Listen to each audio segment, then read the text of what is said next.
Hello, everyone. My hearty greetings to each one of you. First and foremost, I thank the organization for facilitating this conference and giving me the opportunity to speak. Vedic Spirituality and Health-Related Quality of Life. This is part of my PhD thesis, and I'm going to present some of my findings.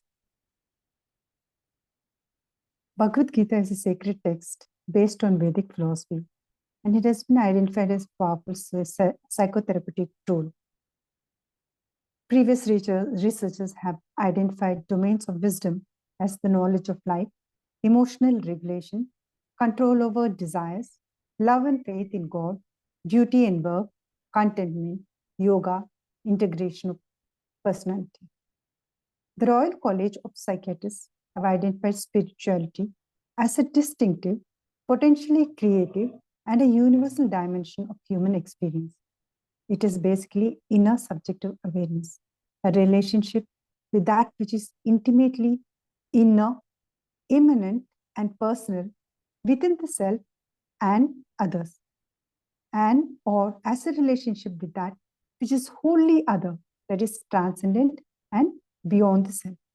So this being of fundamental or ultimate importance in life, giving us meaning and purpose, truth, and values. Vedic beliefs also speak on spirituality. This involves recognition of oneself as an imperishable soul. The individual or the inner self is identified as an imperishable soul, which is a part and parcel of a larger and infinite supersoul or the supreme soul, a universal eternal entity. The material body in which the soul resides is considered impermanent and perishable aspect, distinct from the soul. So there is a need for realization one's ever-existing connection to the imperishable soul. Though the material body is perishable, the real self is considered imperishable. So this thought, when imbibed, helps in overcoming various challenges in life, understanding the impermanence of all material entities, contributing towards mental stability and non-attachment. Health-related quality of life is the conscious cognitive judgment of satisfaction with one's life, and it's the individual perception in the context of culture and value system. It's a subjective perception of one's own health in relation to physical health, psychological health, social relationships, and environment. In middle adulthood, individual faces various transitions and crises, like departure of children, taking care of debilitated parents, one's own retirement and settlement issues, susceptibility, and exposure to chronic illness. In these situations, spirituality plays a major role as a coping resource, helping us attain emotional stability and give a meaning and purpose to life. With this background, the aim of my study is to investigate the differences in spiritual beliefs and health-related quality of life among late middle-aged adults. I adopted null hypothesis. There are 30 participants, aged 50 to 60 years, all were Hindus and hospitalized patients. I used spiritual beliefs and recall inventory and WHO quality of life belief scale.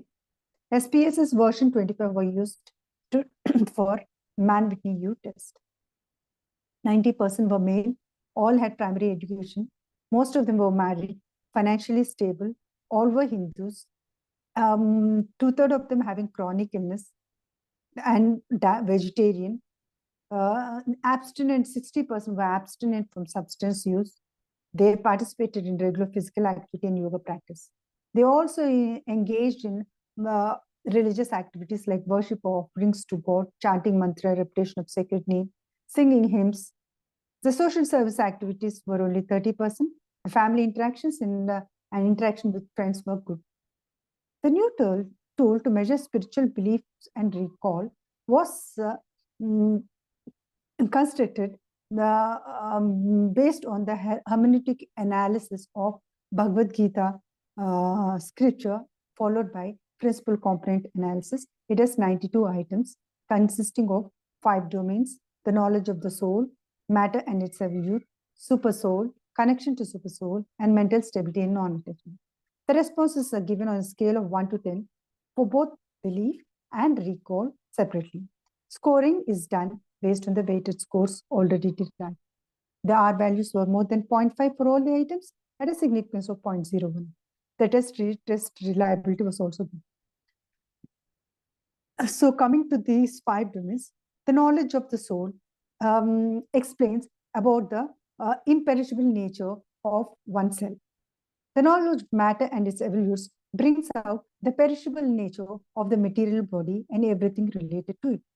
The knowledge of the supersoul brings about the universal, eternal entity to whom we are connected. The connection to supersoul through faith and devotion helps us to attain peace. And all these beliefs ultimately making us realize the imperishable nature of the soul and perishable nature of the material body helps us to remain free from the likes and dislikes. Coming to the results, significantly higher scores of health-related quality of life was seen in substance non-users as compared to substance users in the physical domains and environmental domains. In the other domains, the findings were non-significant. Similarly, the practitioners of mantra chanting also had higher scores in the physical domain. The other scores on other domains were non-significant.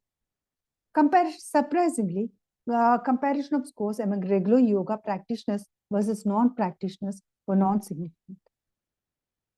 The highest scores of spiritual belief were also seen among individuals with minor ailments as compared to those with chronic illness in the domains of knowledge of a soul, supersoul, and total belief skills.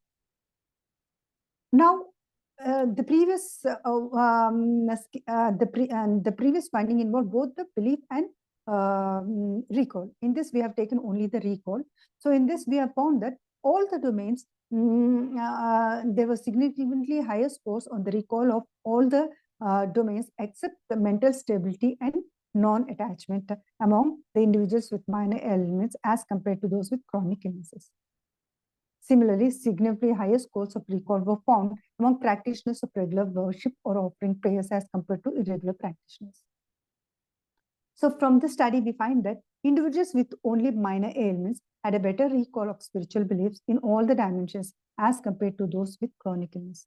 The socio-demographic variables did not influence significantly the spiritual beliefs except individuals with minor ailments and regular worshippers. Similarly, socio-demographic variables did not influence significantly the health-related quality of life domains except substance non-users and regular practitioners of chanting mantras, in tone, repetition of holy name, etc. Thank you.